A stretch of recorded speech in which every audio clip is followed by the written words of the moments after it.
Good evening, ladies and gentlemen. It is Monday, and it appears since the North London derby, the Highbury squad is on Aubameyang time, which, by the way, isn't such a bad thing, or is it? According to me, it's sacrilegious. There's no timeouts for anybody today. Everyone gets a golf mulligan. You're listening to the Highbury squad. It's Lockdown Series, Volume 2, Episode 52. Let's go.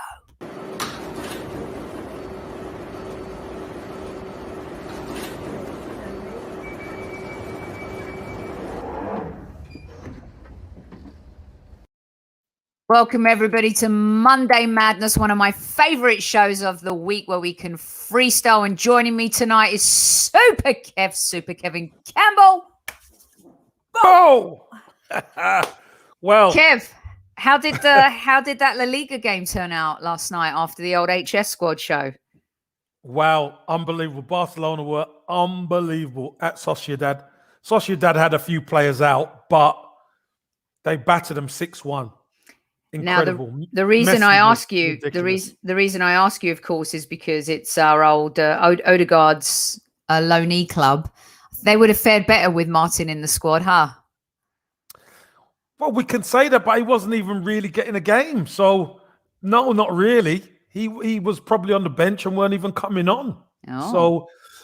So I think this is I don't think Arsenal have to do too much talking. I think Ødegaard will be the one who says, listen, I'm off. I want to go. Yeah. Well, look, I've got a whole bunch of stuff lined up for Monday Madness. Everyone knows the rules. We got top 5 talking points, 5 minutes each. And today we're going to try not to go into Sophie overtime. Thanks to everyone who tuned into the West Ham versus Arsenal post-game show yesterday. Keep your comments coming. I'm trying to keep up with all of them. I'm not sure we've had as many comments on a show in a long time. Lots of thoughts from everybody. And just wanted to say a big thank you to everyone who reached out to me personally for a whole bunch of stuff yesterday. I really appreciated it. Here's the scoop. One of my first things on the agenda for tonight, and good evening to everyone in chat before we get going. Hello, Erna. Yes, I dig it. Demsek, welcome back. Hello, Mark. Welcome back. Good evening. Good evening. Zamir, the man. We got Al Carp, of course, always in the house. We got our mate Mike. By the way, if you weren't listening to the Gooners podcast interview with Peter Drury, one of my favorite commentators, Kev. I don't know what it is about Peter, the way he paints a picture and captures a moment. His energy is like sky high. Brilliant commentator. And Mike did a great interview along with Andy. So be sure to go over to our good friends at the Gooner podcast and check that out, you guys. It was really brilliant. Terry's in the house. Good evening. Matty K, not banned today. Well done. You know why we're late?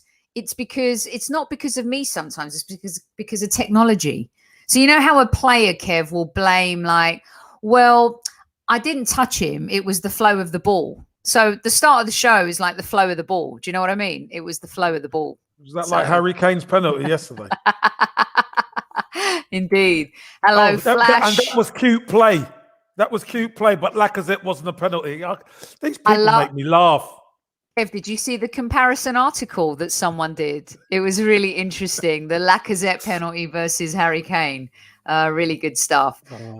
So yeah, hey Fraser, smash the likes up. I like how you're being effective and strategic right off the bat. Overlord, real captain, static. Let's see who else we got in the house. We got Evans, we got Jacob, and we got Keith. We got Texas Gunner. Yes. Nothing like a little Texas barbecue. Where in Texas are you? One of my favorite cities is Austin. I love Houston as well. And Dallas is always lovely. Good fun. I love Dallas and Houston, yeah. Yep. Okay, Bernadette, B's in the house, Casey. B is in the house. Nice one, B. Good to see you. And Daniel and Trace, of course. Right, evening squaddies. Let's get rolling on today's Monday Madness show. I have my top 5, and I'm going to start the clock as soon as I've ended with my intro. So Kev gets his piece to say and I get my piece to say. Okay, you guys ready? Let's go. Okay, Kev, remember how we were all super excited about Ceballos when he first came to the Arsenal? Especially after I think it was his first game would, I dare I say, was against Burnley, and we were like, oh my God, he's like the next Messiah. He's like Iniesta. He's like Xavi. Let's sign him. So we got very excited about him and wanted to sign him after a couple of games. Ødegaard now is garnering the same demands from Arsenal fans. To me, there's a very distinct difference between the two players. Just a little. Just a little. But what is the true difference, and what warrants this agreeable outcry from Arsenal fans to want to sign the new and maybe the real MO at the Arsenal? Our clock starts now. Yeah, for me, it's the way Odegaard takes the game by the scruff of the neck. If you look at his play at the top end of the pitch, he makes everybody better. He does. His quality on the ball, his simple passing but effective passing, the way he manipulates the ball, the way he links up with certain players on the pitch, is a joy to behold. And, it was quite ironic when Arsenal struggle and then they bring on Thomas Partey and Ødegaard, we take control of the game. And it ain't just because Partey's sitting deep. It's because Partey has somebody who we can pass the ball to, who can handle it. That's the key. He can handle it. And then that makes Smith Rowe better, and that makes Xhaka better. And we know Lacazette was superb on Sunday. Mm-hmm. So I just think with Ceballos, we saw a performance, and then we saw him come down, and then we saw a performance. Ødegaard has just got better and better and better with every game. Yeah, I think what's really interesting about him, Kev, is that there are players that come in and need time to settle into a league. And we've seen it over and over again with big signings at big clubs like United and Chelsea. And look what's happening at Chelsea with Kai Havertz and also Timo Werner. I think we've seen it at our club, even with Thierry Henry, Bergkamp and Pires. And Pepe. Yeah. I'm not comparing Ødegaard to these players just yet, but the truth is that sometimes it takes a while for players to set in. What I love about what he's doing is that he's slowly but surely, when he's been given his opportunities, Kev, unlike some players, he's taken them and he's shown what he can do. And I believe he's added this value of passing, and it may sound so simple, and as a player you can help me on this one, and I'll start putting up the squaddies comments as well, but the simplicity of his passing, but then the juxtaposition to that is the super intelligence of his passing, thinking 2 or 3 steps ahead of the game, is what makes him different to maybe us being excited about Ceballos. I think Ceballos came at a time where we were even more broken, where we didn't really have that kind of technical ability, that control in midfield, Kev. And you saw Ødegaard play in La Liga too. But what he's done to this team, I love, because why? He makes players around him, certain players around him, even better as well. And that's the sign of a really good player.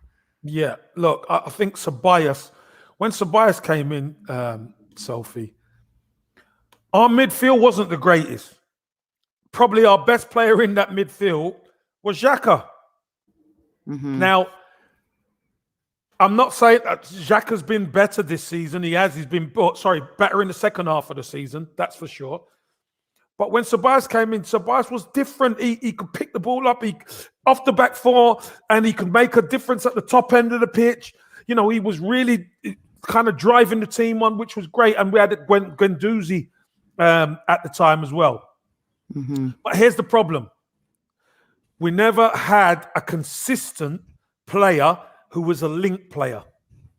Ceballos was trying to do it all. And there were times where he was giving the ball away and he was trying too hard, but he never had an Ødegaard.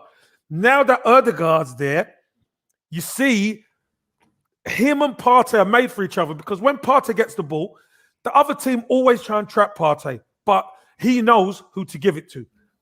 He cuts it in between the lines, and there's Ødegaard, perfectly positioned to receive it. Mm-hmm. And you're right. He is simple passing, and he gives it and gets it back. He lends it. And when he lends it, the pictures always change. And I tell you what, Sophie, when Ødegaard's on the ball on Sunday, I'm I was looking for my football boots because I wanted a game. I'm telling you, Sophie. When was the last time you felt like that, Kev? Sophie, it's been a long time before I felt like that watching Arsenal. I'll tell you that much. Wow. I wanted to get my boots because his brain, I'm on it. As soon as he's on it and he turns, I know you gotta go. You know what's gonna happen. I get excited when he's on the ball. I get excited, honestly, because I know them boys need to do work in training. Aubameyang needs to read it because I'm telling you, Aubameyang, if he can read it, he would score 25 this season. All right. How quickly did that 5 minutes go talking about Ødegaard, by the way? I need a 20. I'm going to give 10 minutes. I'm going to give a 30-second bonus to Kev because what's it going to cost, Kevin? I don't think Real Madrid are going to do another loan deal. They're not going to pull another Ceballos type deal. They need the money. They need the money. So, Super Kev, what's the price? I think the price could be 50, 60, 70 million, if I'm honest. It all depends. The thing is, you could load it back end on appearances, on trophies, etc. But we got to keep him. We need him now because now we're starting to see what quality player does to our team. It changes it. Alcott wants me to change the alarm because it's reminding him of war, an outbreak of war. Maybe I should try and find the Hot Stuff song as the next one. Alcott, I'll promise I'll try and change it. 40 million. I think Virginia's close here. 50 million. Kev, Keith says 50. Andy says 40. Fraser says plus a pound. Don't forget the one nick up. Don't forget the £1. Fans will never, ever forget that, will they? He's a very special player. And I'm allowed to ask 2 bonus questions as part of the Monday Madness talking points because you can't waste him, Kev. And I think you know what I mean by that. If you're going to have him, you got to make sure that you have other parts. It's a little bit like, look what Luka Modric, he has lasted forever at Real Madrid and he's able to do what he does. Why? Because all of the other pieces around him, Toni Kroos, that midfield, they've got a Benzema, they used to have a Ronaldo. They have all these interchangeable pieces. So I guess for me, and I just want to give you 30 more seconds, he has to have the right pieces around him. Not sure we have them all now, but we better make sure if we're going to spend 50, we need to make sure we get that done in the summer. Agree? 100% agree.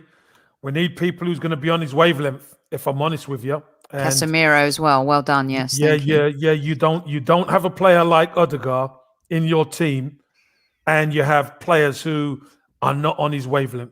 Everyone needs to be on each other's wavelength because this kid will find you. Are we going to barter for him, Kev? Are we going to give a piece? Because I don't know if there's a player that we have that Real Madrid would want. I don't even think that people talk about Aubameyang. I don't think that's realistic. There might be one. Well, not Bellerin. Yeah, come on.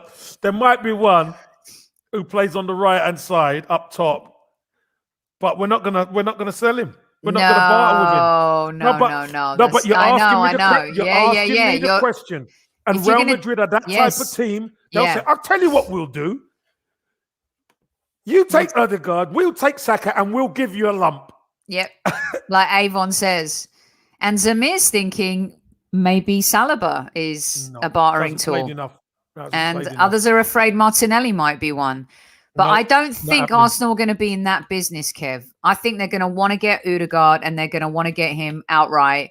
Build. No bartering. And build. They want to build. Yeah, absolutely. You're right. All right. Well done, everyone, on 5 minutes plus extra time on Martin. I needed that. I needed the extra time. You did on that. Listen, there's too much great stuff to say, but we're going to save it because we've got a Kevin Says segment coming up this week where we talk about him in a little bit more depth and detail. 221 of you, welcome on Monday night. I know there's been a lot of Arsenal podcasts to listen to tonight, so we're very grateful that you've joined us here on Monday Madness, our top 5 talking points. Listen, you guys love Ødegaard. There's no doubt about it. I'm not sure Real Madrid are going to want Balogun, you guys. They're trying to fob him up with anything.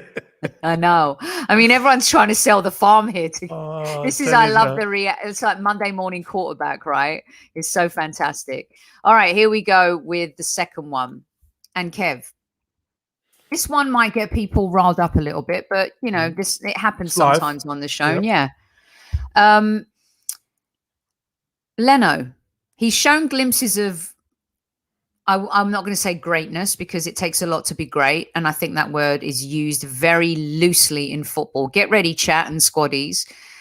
Leno didn't have the best game against West Ham, but we did see him go through an amazing phase when he had to come back and deal with the Emmy love. And he went on this 5 clean sheet run before his stupid red card. I think this season, more than anything, Kev, we may have seen the Jekyll and Hyde of what the goalkeeper personality is. Just ask Everton fans when it comes to goalkeeping. Ask Man United fans. Some people now wanting Henderson as the number 1 over David De Gea. You know, there's always, look at Alisson. He's been the savior of Liverpool. He's having a hellacious season this year. So I'm going to ask you, is a goalkeeper someone that we should have in mind in the summer, Kev? Or is Leno just going through the motions of trying to maybe do too much and dealing with a transitional team that maybe sometimes puts him in difficult spots? Our time starts now. Yeah, you can say sometimes our team put him in difficult spots because, you know, switching off yesterday in the first half for the second goal. That's, if I say schoolboy stuff, that's disrespectful to schoolboys. Because you are taught that football 101, when there's a free kick round your box, you got to look at the ball and see what's going on. Stand on the ball so they can't take it. What do? All of our players just goes to sleep. Bowen gets in, and I think Leno should have done better, but Bowen shouldn't have been getting in there. You know, he shouldn't have been getting in there. So I just think the personality of Leno is like the team. When he's doing really well at times, the team tends to do better. And when the team are up and down, I think Leno goes up and down, which is, we need the two positions that we need to be really stable is goalkeeper and striker. Because when you're at the strikers, when you're at the top end of the pitch, the chances that you get are going to make a difference. And as a goalkeeper, if you're playing to the best of your ability, you could be in front of a crazy defense.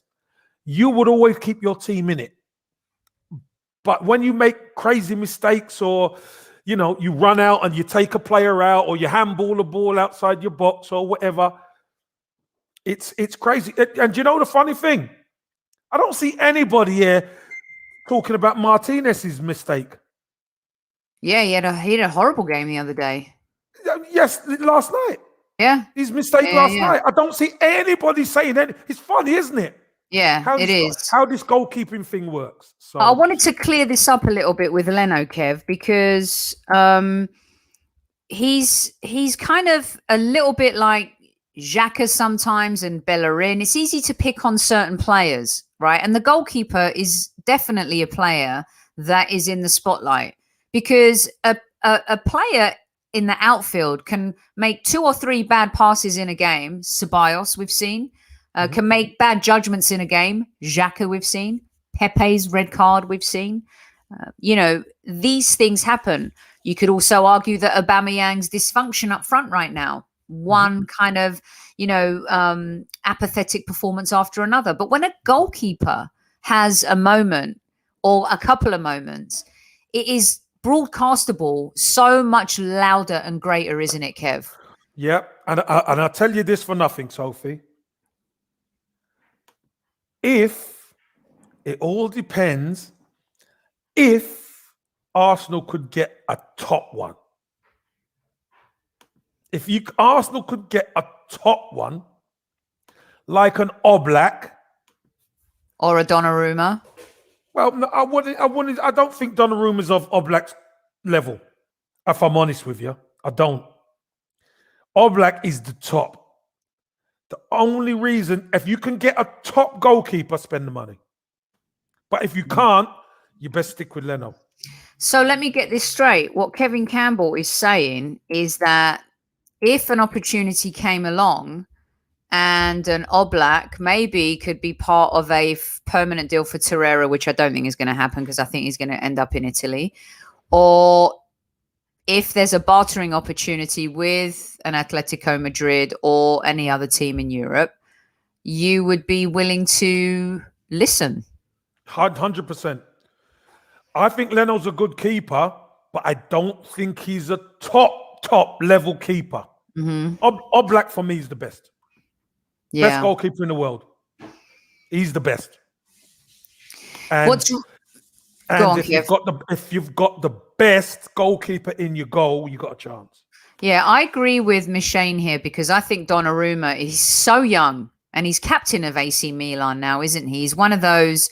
He's kind of like a future Dino Zoff or a Gianluigi Buffon. I mean, but that's further down the line. The thing is, yes, he is young and he is phenomenal, but he's not the best keeper. He's not top. He's a good level, but is he top level? I don't think. Me personally, I don't think he is.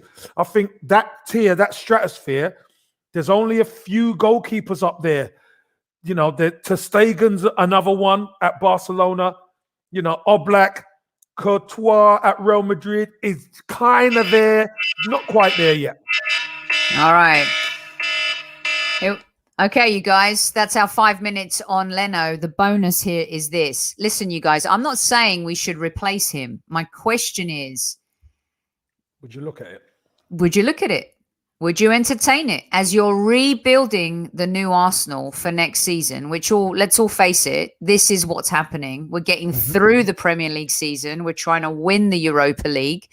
And perhaps the management and Edu are looking, Kev, at all options. Why wouldn't they? In order to build a competitive team again in the Premier League. Do you remember we said at the start of the season and throughout the season, nobody is safe. Everybody should be playing to the maximum because you know what? There has to be a ruthlessness there. And if the goalkeeper cannot be consistent, then you have to look at the position. It's that simple, like anybody else. If Bellerin is not consistent, people are calling for him, or we've got to replace him. And for me, Leno's made certain mistakes this season that a top keeper don't make. Yeah. I agree. I agree completely. I think he's got a great attitude. I think that he has a very funny type. I lost your Runnison comment there. I think he's got a great attitude. I think he puts his head down. I think that he's going to improve as time goes by. But you also have to ask, and a few people said in chat, Kev, is he protected enough from that back line? And until that back line improves in itself, I'm not sure. But at the same time, you know, we've credited Leno for being a really good shot stopper. And he didn't do that against West Ham. Sophie, the shot against West Ham. Sorry. Yeah. I know he was put in a bad position, and I said that on the show yesterday. He really was. He's got to stop that. He's got to stop that. Yeah. Okay. All right. That's Leno. Well done, everyone. And those of you who are preaching for Runnison, I'm assuming that you're having a little bit of Monday madness yourselves, right? Just assuming that your minds have gone. Don't forget this show sponsored by footballprizes.co.uk. New auction will be announced tomorrow. Well done to our friend Jags, of course, who won the Vieira signed shirt. If you want to be like Jags, make sure you're listening tomorrow night to go over to footballprizes.co.uk to get your ticket. In the meantime, Monday Madness here on the Highbury Squad continues. All right, Kev, Here's one that might be a bit contentious. Mm-hmm. All right, you ready? Yep, ready. Aubameyang versus Xhaka. Why more hate for Xhaka and his incident when he was captain versus Aubameyang's incident when he is captain, turning up late to the North London derby, not warming down and speeding off? Now, I think it's because, and I'll start the clock as soon as I'm finished here, Xhaka was already kind of hated and people already had formed their opinions about Xhaka. Taking your shirt off and throwing it to the ground is never a good look. He did own up and has owned up to his errors and has improved and shown he's put his head down. And he's had the respect of Mikel Arteta, the lauded one, okay? The new messiah of the Arsenal. Aubameyang has had various issues with being late. He's captain of Arsenal, doesn't really behave as a leader, I would say, as Xhaka does. So I want Super Kevin Campbell, who's been a captain of many clubs and played at the highest level, to help me understand why is one being treated differently to the other. Our time starts now. Well, treated differently by the fans is because of what Xhaka done. Plain and simple. You do not throw down the shirt. You do not do that at any level, because that is disrespectful not only to the club but to the fans. And the fact of the matter is, the internal issue of lateness of Aubameyang isn't disrespectful to the fans per se. It's disrespectful to the team, and that's why the manager dealt with it. So I don't think the two are quite on the same level. I think Granit Xhaka has been, you're right, has been a figure, a much maligned figure at times. And I think a lot of the problems with Xhaka comes through frustration, Sophie. The fans are frustrated because we're not where we want to be. You know, we're not where we feel we should be. And Granit Xhaka plays that part in the team where sometimes he's good, sometimes he's not so good. And yeah, he always starts, and sometimes he does a good job and sometimes he does a bad job. But some of the things, Sophie, for instance, you know, when Emery was manager and we needed to either beat Crystal Palace or beat Brighton at home, and Xhaka in the Brighton game put his hands on the guy in the box, they got a penalty and scored. Fans don't forget these things. He done it and he didn't need to do that. You understand what I mean? So I think the Granit Xhaka issues are far outweigh what Aubameyang has done, but I don't condone what Aubameyang done either. Being late and being captain, no, that's not right. You've got to be you should be the first in. Yeah, I think what Texas Gunner's saying here is Xhaka was an FU to us fans. Oba was more of a letdown to his teammates in the moment. Yeah, that is true. But also when we found out about it, we also were let down as fans that he would be late for the North London derby. I completely hear what you're saying, Kev, and I think it's like depending on your likeness for the player, Aubameyang, and a lot of the comments coming through. Some people want his captaincy taking away. I think that, you know, a lot of the times Aubameyang has done so much over the previous 2 seasons to help save us from maybe complete obliteration versus Xhaka in those moments without a Thomas Partey or a better midfielder next to him has underperformed, made mistakes, and been part of some glaring errors that have led to goals, which is why Aubameyang gets the benefit of the doubt versus Xhaka, which in a sense, for the first time in my mind, I think I kind of agree with Arsenal fans, even though I disagree with what Aubameyang did, that they're putting it on that. Who's done more for the club, right? Yeah, and also, Sophie, I think what we've got to take into consideration is we see ourselves, we're a Champions League team.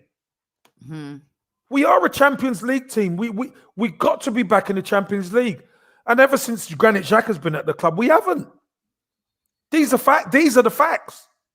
Now, we had an opportunity to get there, and Granit Xhaka pulled somebody back against Brighton in the box to give them a penalty, and that virtually killed us. And everyone points to the Crystal Palace game too, don't they, Kev? Yeah. But what I'm saying is the Crystal Palace game was before the Brighton game. Yeah, it was. Yeah. So we shot ourselves in the foot against Crystal Palace. That was a Mustafi masterclass, the Crystal Palace game. And then we play against Brighton and we're winning the game 1-0. We're cruising. And then Granit Xhaka is supposed to track the guy in the box. He tracks the guy and then puts his hands on him inside the box. If you're going to put your hands on him, do it outside the box. But no, because he can't get there. That's the problem. So, again, you've got that. And they gave him another chance. And then what happened the next season, he throws his shirt down. He's upset because of whatever. Again, these are things that you don't really come back from. But I tell you what, he must have 9 lives, Granit Xhaka, because he keeps coming back. You know, he's got that tough mentality. I'll tell you that much. And we've seen him play. And we've seen him play better with Thomas Partey. I've got to agree. I didn't want him part of the squad, but I have seen him play much better with Thomas Partey. But I still think the game yesterday saw it pass Granit Xhaka by most of the time because the midfield. It's not that West Ham are more technical than us. But they outrun us. They outrun Xhaka. And that's why I think Arteta made the change to sit Partey and put Smith right at the top end of the pitch, obviously to get back in the game. Yeah. And I mean, it's a really difficult situation because I think Arsenal have lacked leadership for so long. And we're looking to this. Every time someone's made captain, it's like we put this pressure on them to be this messiah and the one who answers all of the prayers and leads by example. And Aubameyang, I'm sorry, for me, is just not that person. So in my eyes, if I'm going to be honest, in my opinion, is that, he himself has done, and what he did is as wrong as what Aubameyang did as well. I mean, what Xhaka did. As what Xhaka did as well, both as bad as each other, because when you're captain, you lead by example. There's younger players, there's young kids watching, and you're not supposed to be a parent to kids, no, but you are a captain of a premier football club that is known around the world. And so it's unfortunate that these incidents happen, but they have to be accountable for them. What I like about what Xhaka's shown is that he's put himself out there and he's thrown himself out there, whereas I think Aubameyang hides a little bit, Kev. I think he hides behind others when he doesn't play well and other players go do press conferences. So for me, I just wanted to have a conversation with everyone tonight and talk about, what's the difference between the two and why is one player perhaps treated differently than the other? And it seems the general consensus is Aubameyang has done more for the team over the last couple seasons than what Xhaka has done. Well, that's the crux of it. Well, just so you know as well, I think you know this, but I just want to say this to the people in the chat, etc. and watching. It's okay, Kev. Keep going. Well, I started, so I finished. That it isn't always the captain who goes and talks. The request comes in to the team on who is to do the duties, or the press, the media duties, and that's what happens. You know, it's not always the captain. So I know sometimes these things look like Aubameyang's not there to say it, but sometimes he's not the one they want to speak to. So the 30 seconds that everyone wants on this from you, Kev, because it's come on, and you spoke about it briefly on the show, but I believe that if you can just sum it up again, George Graham would not have accepted either and punished them equally. Would you agree with that? Punish them equally? No, not so much. What would have been worse for Gigi? Well, Granit Xhaka doing what he's done and the amount of things he's done, he won't stand for it. He won't stand for it. George Graham won't stand for it because you're costing the team. Aubameyang being late, that wouldn't be tolerated either, and that he probably wouldn't even have been on the bench. Probably would have said to him, "Go home." You're not needed today. If you can't get here on time and you're my captain, go home. Yeah. And that probably would have hurt him a lot more, wouldn't it? Could you imagine? Yeah. I mean, I can't imagine either way. It would have been a good scenario for either player, you guys. He would have been early. Trust me. Under George Graham, he would have been early. Yeah. And I'm not going to bring up Arteta today because it's not the Arteta show, but maybe he thinks he can get away with it. Hopefully maybe he does. Well, this is why we like the way Arteta dealt with it, Soph. Because he maybe thought, I'll get away with this. No. He got reprimanded, he got dropped, and he didn't like it. Yeah. Too bad. And Demsek, we're not saying Xhaka shouldn't play. We're just talking about the incidents as both as captains, why perhaps one was treated differently from the other on our top 5 talking points. Today, considering Aubameyang has been so hot and cold this season and made some mistakes as a leader as well, it all becomes apparent and important in terms of how we move forward as a team. And quite honestly, if I was Arteta, I've said it on the show, I would have benched him for Olympiacos and I wouldn't have started him against West Ham either. I would have let him suffer a little bit more and let him earn it back a little bit more. Okay, you're listening to the Highbury Squad. 300 plus of you in live chat. Please hit that like button for us tonight before you go. If you hate Tottenham, hit the like button. Could I just say it simpler than that, Super Kev? I'm hitting the button. By the way, I wanted to share my swag today. I bought this, well, I say my cousin George bought this for me from the Arsenal shop a few years ago. You got the cannon right here.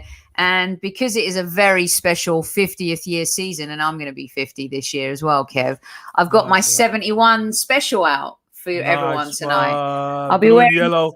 Yep, the blue and the yellow, Kev. Come on. Love it. Love it. Doesn't get better than that, does it? Love it. Love it.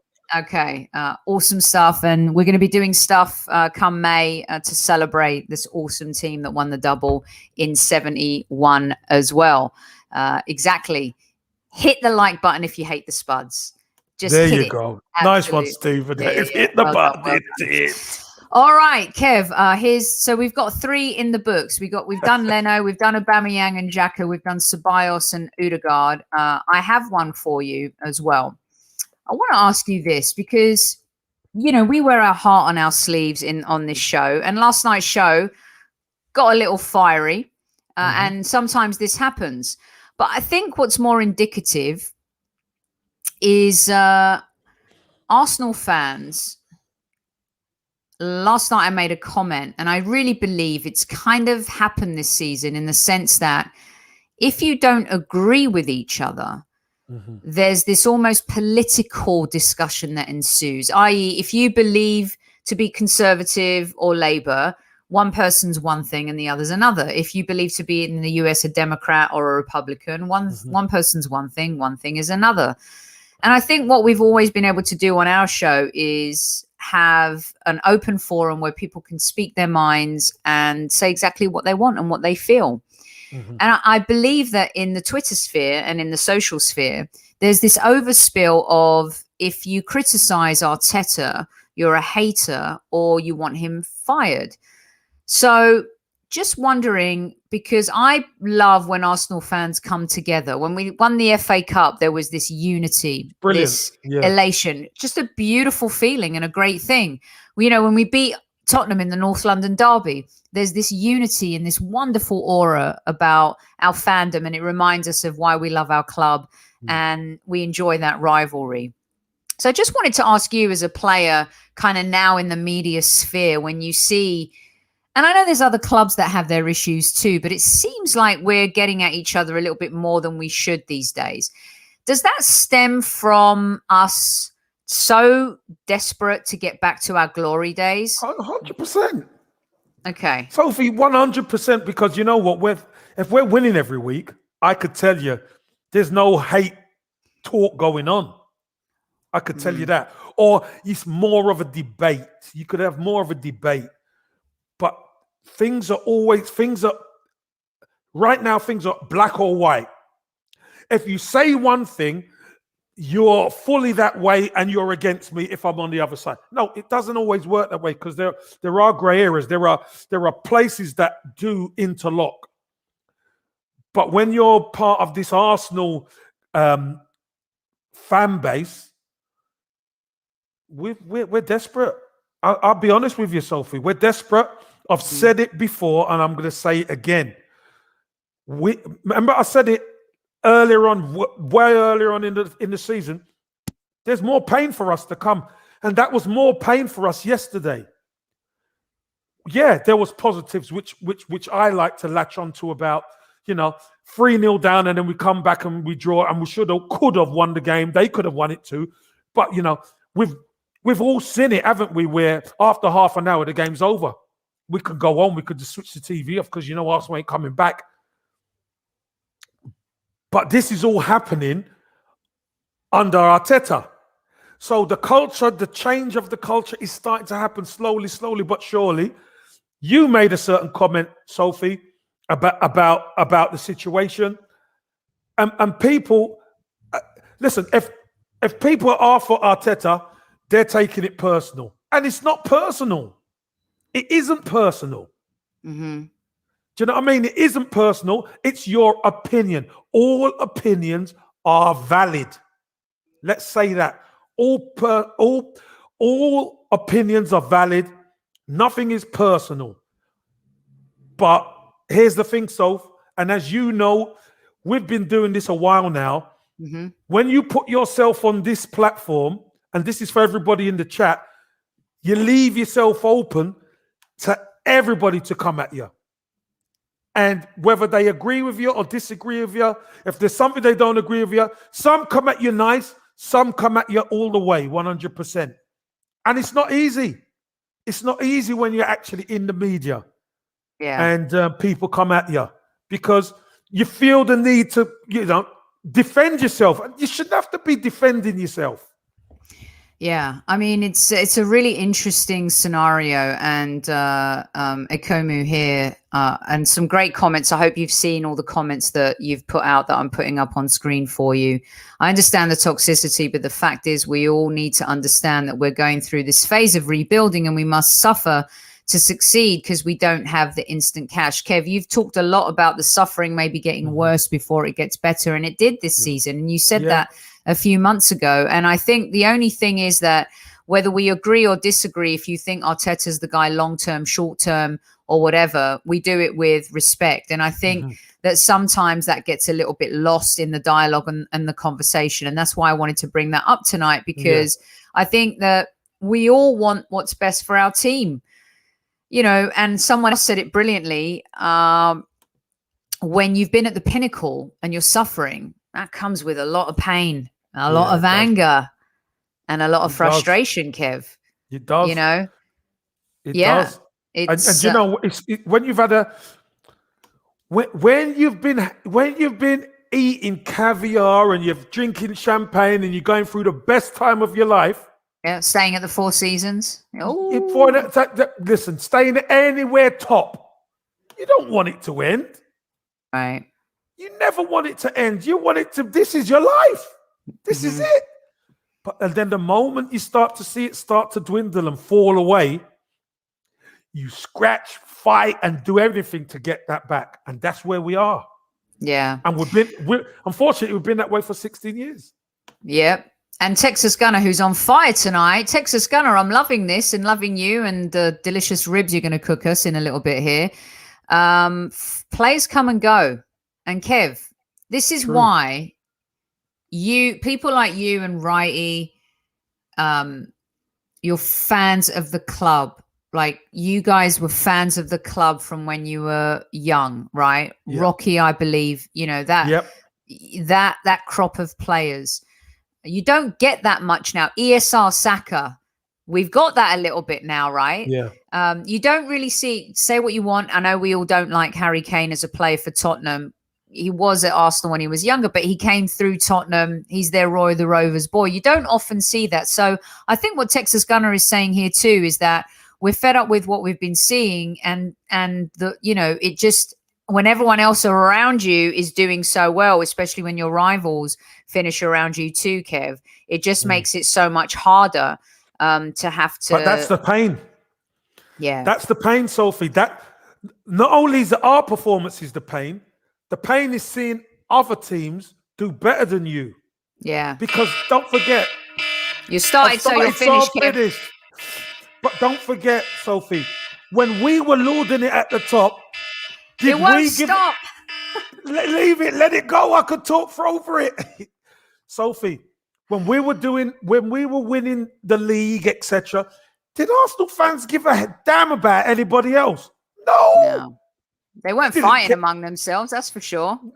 And listen, when we went to Spurs and we won it at Spurs, and we went to West Ham and we went all the London derbies and we were wiping the floor with everybody, we didn't take a second look at anybody. Yeah. And now we're suffering. All those clubs can't wait. We bring Arsenal on, and you see the opposition fans. Yeah, we want you now because you're not as strong as you were. They want us now. And we got to build something to get us back to where we know we should be. Yeah, definitely. And some interesting comments like, from John, our club are about 300 million away from being a top side again until Kroenke either spends or sells. I think we all agree, Kev, that we got to spend the money and invest in the team, capitalize on the Sakas and the Tierney's and the ESRs of the world. We want to do that. Kevin's comment, fans want instant gratification. That's part of life these days too, Kev. Everyone wants it now. No one wants to work hard, graft, climb the ladder. Everyone wants everything now because there's always this magic bullet and this quick fix of success, and that's just Sophie, not the case. Sophie, I've got a question for you and people in the chat. Mm-hmm. When Arteta took over, what was your plans for him? What did you think? For me, I just wanted to start with being competitive in the league again. Forget winning. I just wanted us to play and be consistent. That was my dream when he took over. Number one. So if I had my top three. Number one, play consistently, be more competitive. Number two, win a domestic trophy. Did that, right? And number three, take us back to Champions League football. Not because I think we can win it, but because of the money and what the money does for us as a club. That helps us reinvest in the team, makes us grow stronger, potentially to become my number one point, which is more competitive in the Premier League again. So those were the options. I also thought at the time with COVID and everything happening and Unai Emery, before COVID, and Unai, and the fact that we were already fiscally challenged, was that the club went for, not to say a cheaper option than going after an Allegri or an Ancelotti or anyone like that.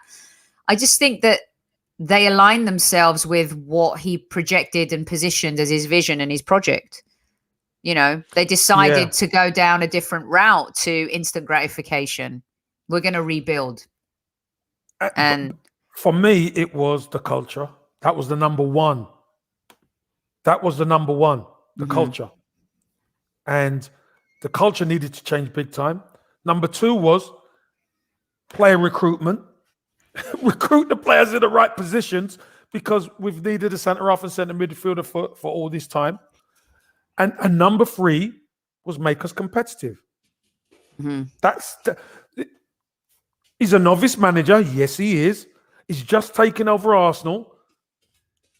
He's never managed a club before. It is a big job.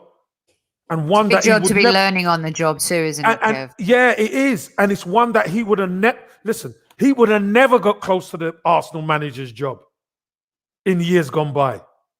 But the fact of the matter is, there is a reason why he gets the job. Because they brought him in for the culture. That's number one. It's the culture. We had to change that culture. And this Arsenal team being 3-0 down away to West Ham would have never come back in previous years. Sophie, never. Now they're starting to have a little bit about them. It's not perfect by any stretch of the imagination, but we are seeing this team respond. And listen, it's coming. It is coming. I guess for me, some of that also is, why were we 3-0 down to begin with? I respect the comeback, and I respect that the players were able to find it in themselves to graft. But why were we in that position to begin with, Kevin? Yeah, but Sophie, what I'm saying is, this is a trait of Arsenal. This has been a trait of Arsenal for the years past. We've been blown out 3-0 after 20, 30 minutes at other clubs too. But not against an Arteta Arsenal where everyone said we're harder to beat. No. And don't concede as many goals. But my point is this. We have seen us blown away. Yeah, not against Arteta Arsenal, but we have seen other Arsenal teams blown away after 30 minutes and never get back in it. The fact of the matter is, you can have a bad day at the office. You can have a bad half. And that was a terrible half. Mm-hmm. But let's be honest, Sophie. They showed some bollocks to come back into it. They showed some balls to come back into the game and put it on West Ham. I know, but this was West Ham. I mean, it's... Yeah, but hold on. This was West Ham who were 5th in the league. Remember? Why couldn't we do that against Villa or Wolves? What do you think was the difference? No, but the first half against Wolves was the best we'd seen up until yesterday's second half performance. The David Luiz sending off. But again, this is the small margins in football. Football will drive us mad, and we are on that roller coaster. So we are on the roller coaster, my love. Yeah, I guess I see it a little bit differently, which is why I think there was some contention on yesterday's show too, in the sense that I don't understand why we're 3-0 down. You know, it's unacceptable, and we had made changes, and I felt like we had tinkered too much. But the fact that we were able to get a draw at the end of it is good, but I'm not happy with that. You know, I don't want to give them any credit at all. You know, I just don't. Well, maybe that's and again, Sophie, our mindsets are different, but we're both right. Yeah. You know, we're both right. You could think your way because, hey, hold on a minute, we're Arsenal. We shouldn't even be 3-0 down to start. 100%, I agree with you. But when you do find yourself in a hole, Sophie, I want to know that my team could fight and get out of it. And that's 100%. What they've done. 100%. And we've managed to come back from being down in three games now. And that's really important. Listen, you guys, before he disappears, it is a very special squaddy's birthday today. Matty K, who got banned by mistake by me. I pulled a Mike Dean on Matty K last week. It was absolutely disgraceful. I got a timeout myself. Matty K, listen, I'm not sure if Kev's going to join in, but I'm not going to sing to you like Marilyn Monroe. But here it goes. You ready? Happy birthday. Happy birthday to you. To you. Happy birthday. Happy birthday, Matty K, to you. Happy birthday, dear Matty. Dear Matty K. Happy birthday, Squaddy to you. Happy birthday, Matty K, boy. Have a good one. Free Matty K, that's right, free Matty K. Go enjoy yourself, Matty. Happy birthday, mate, and thanks for all that you do here at the Highbury squad and all the support that you give us. All the squaddies. And Kev, really good comments from you on that, because you know it's very difficult when you know the patience is very much a virtue. Thin. Patience is thin. Yeah, and it's very thin. So, yeah. All right, I'll get you out on this one. It is the last one, Kev. It's very simple. Let's look forward. We've got fixtures coming up. We've got this international break. Worst time ever for an international break. Worst scenario. Hopefully everyone come back healthy who's been allowed to leave and play for their international countries. But we got Liverpool and Chelsea, our toughest game. Everyone else, after that, we play below the bottom half of the table. Kev, as we're looking forward and we're seeing everyone around us, the Leeds, the Villas of the world, the Spurs of the world, the West Hams, I think Chelsea are a shoo-in. I'm not sure they're going to drop out of that top 4 position. For that 5th and 6th position, Kev, how do you see it? Are we going to continue to rely on teams to make mistakes around us, or can you see us going on a run here in the last end of the season? I'll be honest with you, Sophie. I think we have to. I think we're going to have to. If we're going to look to creep into that top 6, we're going to have to rely on others, because our form just isn't quite right at the moment. I know, 6th place is probably where our form is in the last 12 games. but we're gonna have to beat either Liverpool or Chelsea, and then go on a run. Mm-hmm. We're gonna have to do that. And at the moment, I think Liverpool are the beatable one. I think we could beat them. You know, and P-Trim, Soph, I just want to say that Kev's helped me understand what Arsenal's going through at this point, has been steadfast in his explanations, and I have really appreciated his insights, takes the emotions out of it. Fantastic note. Thank you so much. Thanks, P-Trim. Thank you. Yeah, Kev is always... Here's what I love is that, you know, there's a lot. Kev does a lot. He does a lot in the media work and stuff like that. What's beautiful is that when he comes on our show, you know, we get the player perspective. We get to hear from his point of view, having lived and breathed the game.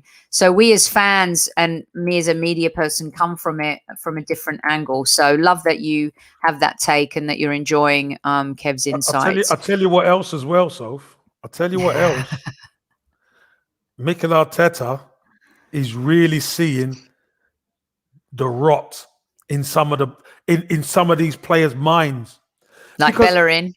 Well, I'm just going on the performance. How could you go from the first half to the second half within 15 minutes? It's weak sauce. This is crazy. It's madness. So Lacazette came out and said, you know, the players didn't do what the manager said to do. They're probably trained at it, Sophie. But sometimes when you're on the pitch, things just don't go. Things just go pear-shaped. It happens. But they had the mindset and the mentality to come back, which I have to commend them. I don't commend them on just getting a draw, because they should have never put themselves in that position. Yeah.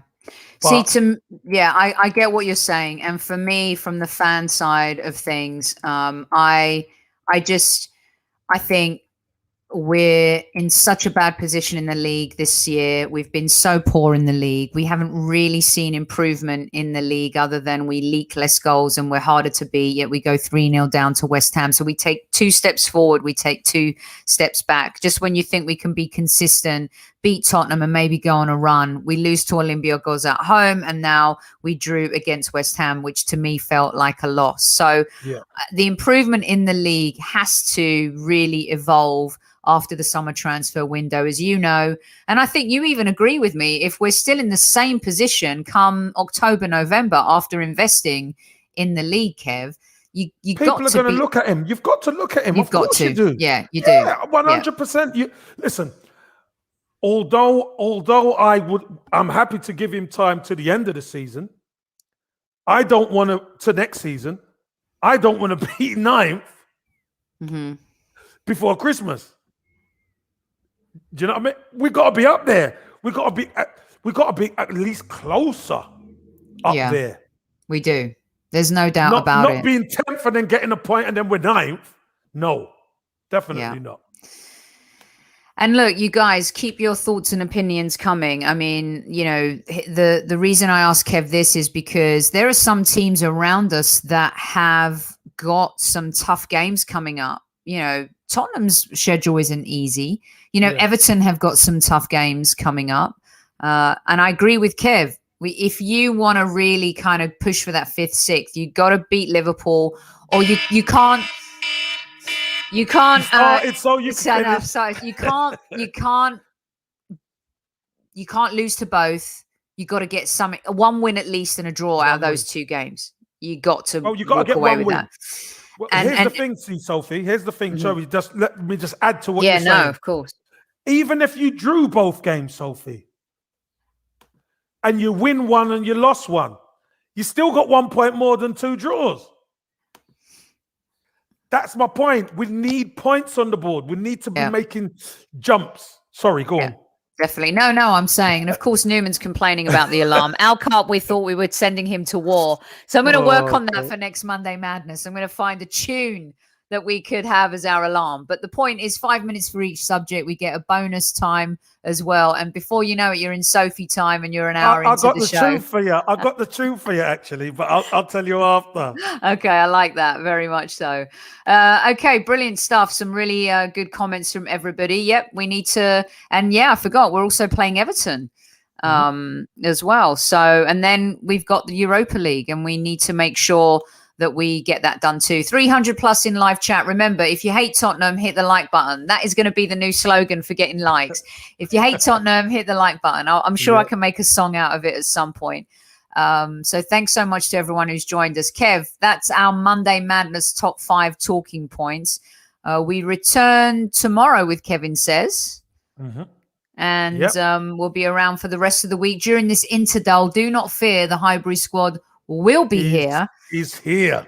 And we will absolutely be by your side and be bringing you some really good shows with some great guests and some alternative content as well. Look out for an announcement later on this week for the second week of the international break of what we might be doing in the mornings here in the US. So keep your ears peeled. Thank you, John. Thanks to everybody who listened. I'm sure that we've blitzed it. Absolutely blitzed it on the likes after my request, because if you hate Tottenham, you know how it goes. Don't forget to check out the Futbol App. Be sure to look in the link of our show descriptions. Kev sent you a special invitation. You can join the community on the Futbol App. Get involved. It's like social media mixed with earning coin, and you get to spend your coin on whatever you want. And one of our other good friends is the Buddy Bandana. Go to thebuddybandana.com. Get 40% off and free shipping if you have a best friend and a dog as cool as Vinny Vieira. Get them a bandana. It also dovetails as a dicky bow. Kev likes that. Loved it. I loved it. Yeah. All right. Brilliant stuff. Kev, brilliant. What you got planned for the rest of the night? I'm sure you're working on more stuff, and are you going to chill out? I've got a little bit of work to do just as we finish. I've got some bits and pieces that I think you know what I'm working. I'm working on something special. So I've got a bit of that to do for an hour or so. Okay, cool. Getting some comments as well about people who are joining and stuff, and everyone's asking about the coin and stuff like that. If you have any questions, remember, it's called the football coin, not Bitcoin. Yeah. But here's the great thing. But it has more use case than Bitcoin because it's used within the app. And you can buy it on the exchange at Bittrex Global, or you can earn it just by doing some normal stuff that you do on social media. It's brilliant. Brilliant stuff.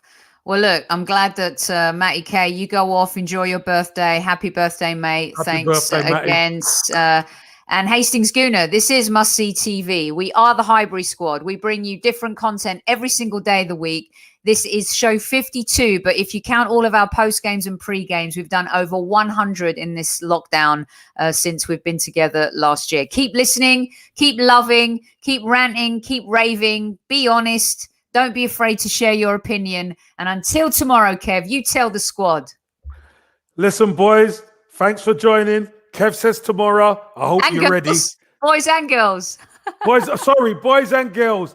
I just like to call them boys. But the ladies, sorry, all the ladies too, always Arsenal.